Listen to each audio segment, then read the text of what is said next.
If I could sit across from you right now, I would not judge your distractions or cravings. I would not shame you for the hours lost to scrolling, the snacks you regret, or the dreams you keep postponing. Instead, I would ask you this: do you truly know the enemy you are fighting? You are not lazy. You are not weak. You are caught in the grip of an invisible force that has quietly rewritten the script of your life. Dopamine. Once this chemical served our ancestors. It drove them to hunt, to search, to explore, to fall in love. It was the spark that made survival possible. But today that same spark has been hijacked. Every notification, every like, every binge-worthy clip, every sugary snack, they all pull the same lever. Each one promises fulfillment, but delivers only emptiness. Carl Jung once warned, people will do anything, no matter how absurd, to avoid facing their own soul. And dopamine is the perfect disguise for avoidance. It pushes you to chase another thrill instead of sitting with discomfort. It convinces you that you are searching for happiness, while it keeps you running from meaning. Look at your days. Do they blur together in cycles of effort and distraction? Do you wake up determined, only to find yourself drained by noon, caught in old habits? That guilt you feel is not weakness. It is evidence of a brain rewired for stimulation, not achievement. The modern world is engineered to keep you hooked. Platforms compete for your attention. Foods are designed to be addictive, and outrage is marketed as entertainment. The cost is enormous. Your focus erodes. Your creativity starves. You stay busy, yet nothing feels complete. Your best self always seems just out of reach. Jung's insight becomes painfully clear here.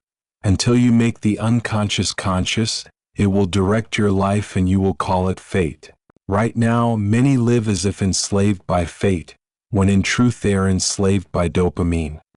They confuse the rush of novelty for real growth, mistaking stimulation for progress. Think about the last time you started something new. The first 2 days felt electric. Then the spark faded and your brain whispered, "Move on." That is dopamine at work. It rewards the idea of change, not the grind of transformation. It keeps you addicted to beginnings, never to endings. Society tells you the solution is discipline. Work harder, push through, want it more.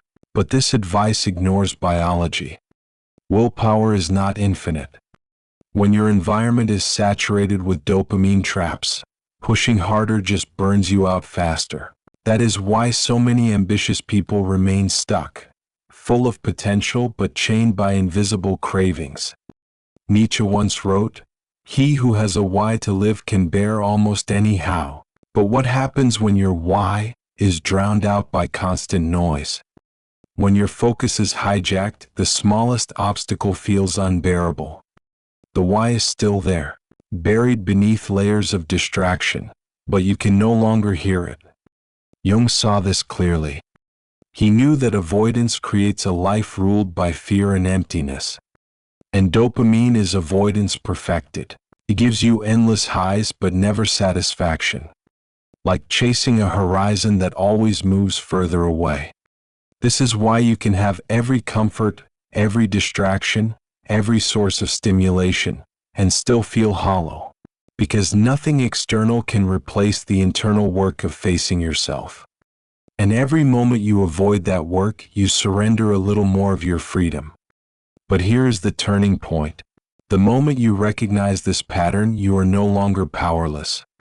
The instant you see dopamine's trick, you stand at the doorway of transformation. Because what is unconscious can be made conscious, and what is conscious can be changed. So ask yourself, how much of your life is consumed by chasing instead of creating? How much of your day belongs to quick hits instead of meaningful effort? And are you ready to face the truth, not tomorrow but now? Because the truth is this: dopamine is not destiny. The patterns that once enslaved you can become the very map that frees you, but only if you dare to look closely and choose differently.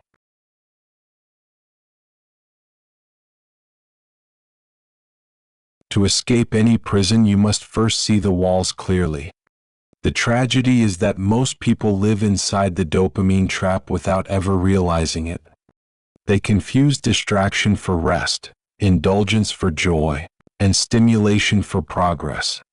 And because the trap feels comfortable, they never question it. Carl Jung wrote, "Until you make the unconscious conscious, it will direct your life and you will call it fate." This is how the dopamine cycle works. You think your habits are just who you are. But they are not you. They are patterns installed by repetition and reinforced by chemical reward. The more you stay unaware, the more your life feels like destiny when it is only conditioning. Consider how the cycle plays out. First comes the craving, a notification buzz, a thought of sugar, the itch to check your feed. Then comes the hit. Your brain releases dopamine, giving you a flash of satisfaction. But almost immediately the crash arrives, leaving you restless, unsatisfied, and craving the next high. This is not happiness. It is slavery dressed as entertainment. Nietzsche once warned, "The man who despises himself still respects himself as one who despises." In the same way, the man who despises his own habits still obeys them, because he has not yet broken their spell. Shame without change only deepens the cycle. The more you hate your distractions, the stronger they grow, because resistance itself keeps you focused on them. The first step to freedom is awareness. Notice the triggers. When do you reach for your phone without thinking? When do you snack out of boredom, not hunger? When do you open a browser tab, not out of intention, but out of compulsion? Write these patterns down. Awareness is not glamorous, but it is revolutionary. Because the moment you see the cycle, you have already stepped outside of it. The second step is interruption. You cannot erase a habit by willpower alone, but you can break the loop by changing the response. If the trigger is boredom, replace the scroll with a walk. If the trigger is stress, replace the snack with breath work. The craving will not disappear overnight, but each interruption weakens the chain. Jung reminded us, "The shoe that fits one person pinches another." There is no recipe for living that suits all cases. This means your escape plan must be personal. What breaks my cycle may not break yours. The key is not to copy someone else's system, but to experiment until you find the substitutions that truly free your mind. The third step is redirection. It is not enough to subtract bad habits, you must replace them with meaningful ones, because the human mind cannot live in a vacuum. If you remove cheap dopamine but never pursue deeper meaning, the void will drag you back into old patterns. Fill that void with creation, with learning, with connection. Every hour reclaimed from distraction must be given to something that expands you, or it will collapse back into the cycle. Marcus Aurelius once said, "You have power over your mind, not outside events." Realize this, and you will find strength. The world will never stop offering you dopamine traps. The notifications will not vanish, the sugar will not disappear, the distractions will not cease. But you can reclaim your mind. You can decide where your attention goes, and in that decision lies freedom. The final step is patience. Do not expect the cycle to break in a day. The brain rewires slowly through repetition. But each small victory, a craving resisted, a habit replaced, etches a new pattern into your mind. Over time, the unconscious begins to serve you rather than sabotage you. So ask yourself today, what are the 3 habits stealing the most time from your life? Are you willing to face them without shame, to name them, to interrupt them, and to replace them? Because once you see the trap, the illusion of fate dissolves. And what once felt like destiny reveals itself as nothing more than habit. The dopamine cycle is not stronger than you. It only thrives in darkness. The moment you shine awareness on it, you begin to break free. And the freedom you taste in that first step is the proof that the prison was never locked. It only needed you to walk out.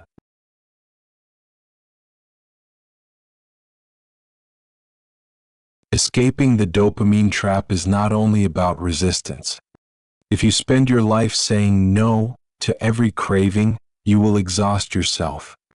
The human brain does not thrive on denial, it thrives on reward. The task is not to kill dopamine but to redirect it. Carl Jung once wrote, "What you resist persists." If you fight dopamine endlessly, you will remain its prisoner. But if you reshape the way your brain seeks pleasure, you can turn the same force that enslaved you into the engine that frees you. Think of dopamine as fire. Left uncontrolled, it burns down your focus, your dreams, your potential. But harnessed, it cooks your food, lights your path, and fuels your journey. The problem is not the fire, it is how you use it. Right now, most people use dopamine for instant rewards. Fast food instead of nourishment, scrolling instead of learning, cheap entertainment instead of meaningful creation. Each choice reinforces the brain's hunger for the quick hit, starving the deeper hunger for purpose. Nietzsche once observed, "He who cannot obey himself will be commanded." If you do not master your own reward system, the world will master it for you. Every platform, every advertisement, every distraction is waiting to command your impulses. Freedom begins when you reclaim that command. So how do you rewire your brain to serve you rather than enslave you? The first principle is delayed gratification. Train yourself to push rewards into the future.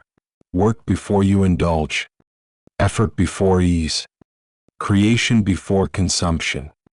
Each time you delay, you stretch your capacity for discipline. And discipline compounds like interest. The second principle is substitution. You cannot simply remove old habits. You must replace them with rewarding ones. Swap the scroll for a walk. Swap sugar for real nourishment. Swap consumption for creation. Your brain still receives dopamine, but now it is tied to actions that build you instead of break you. The third principle is stacking reward with growth. Link pleasure to progress. Celebrate every small step forward, not just the finish line.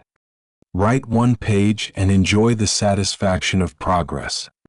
Do one workout and savor the clarity it brings. When growth itself becomes rewarding, you stop craving distractions because the work feels good on its own.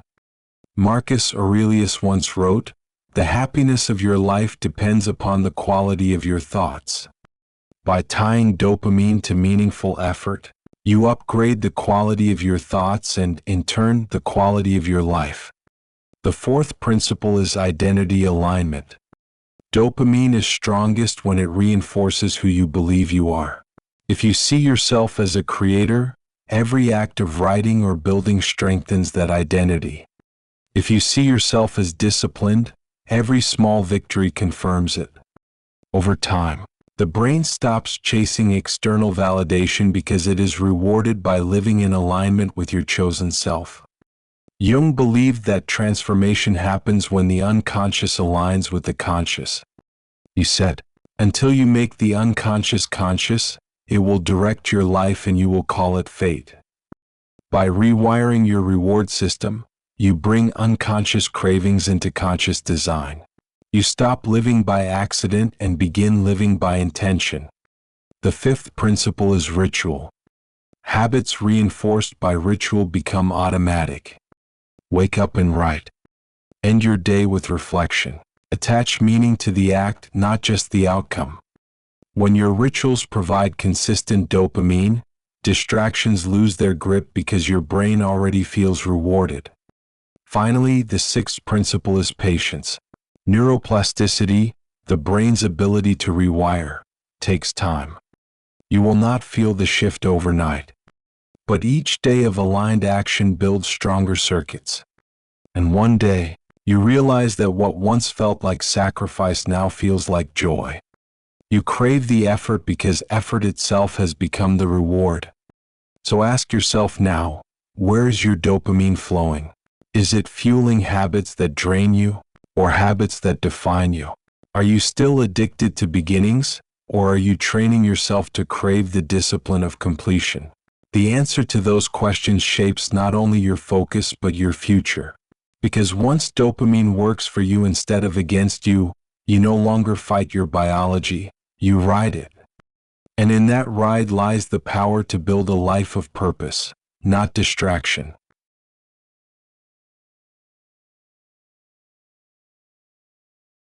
The greatest lie of the modern age is that happiness comes from comfort.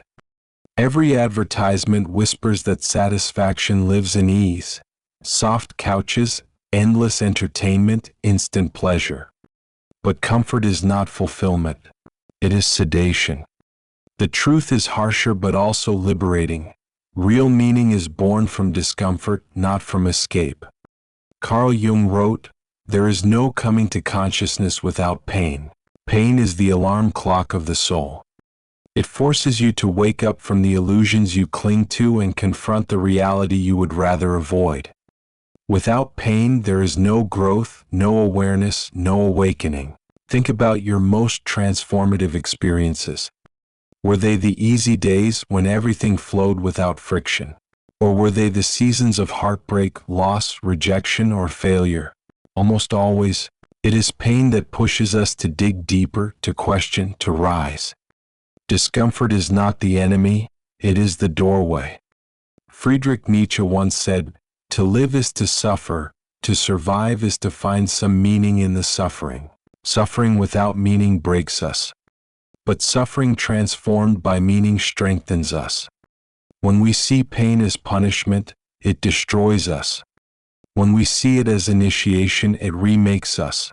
The dopamine world trains us to run from discomfort. The moment boredom arises, we scroll. The moment anxiety appears, we eat. The moment effort feels heavy, we quit. But avoidance is not relief, it is prolonging the prison. Every time we run from pain, we deepen the hold it has over us. Marcus Aurelius reminded himself, "The impediment to action advances action. What stands in the way becomes the way." The obstacle is not blocking your path, it is your path. The discomfort you resist is the very material of transformation. Consider the gym. The first repetitions hurt, your muscles ache, your body resists. But stay with the pain long enough and strength is born. The same law applies to the psyche. Face rejection, and you discover resilience. Face fear and you uncover courage. Face failure and you learn wisdom. Every gift is wrapped in discomfort. Jung often spoke about the shadow as the part of ourselves we hide because it feels too painful to face. But he also knew that within the shadow lies energy, creativity, and authenticity. When you integrate the pain you once rejected, you stop living divided against yourself. The very thing you feared becomes the root of your strength. So how do we reframe pain as meaning? The first step is acknowledgement. Do not numb it, deny it, or disguise it. Name the discomfort. Say, "Yes, this hurts, but this is also where I am being shaped." The second step is curiosity. What is this pain teaching me? Loneliness may teach you self-respect. Failure may teach you humility. Fear may teach you preparation. Every pain carries a message. The third step is choice. Decide not to waste the suffering. If you must endure pain, let it refine you instead of break you. This choice does not erase discomfort, but it transforms its power. Nietzsche's challenge still stands. Can you survive not by avoiding pain, but by creating meaning from it? Can you see discomfort not as a sign you are lost, but as proof you are on the edge of growth? The modern world offers endless dopamine to help you escape pain. But if you accept the escape, you trade away the very material of transformation. The suffering you avoid becomes the strength you never gain. So remember this. Pain is not punishment. It is invitation. It is the signal that you are alive, growing, moving beyond the safe illusions of comfort. And when you walk through it with meaning, you discover fulfillment that no instant pleasure could ever match.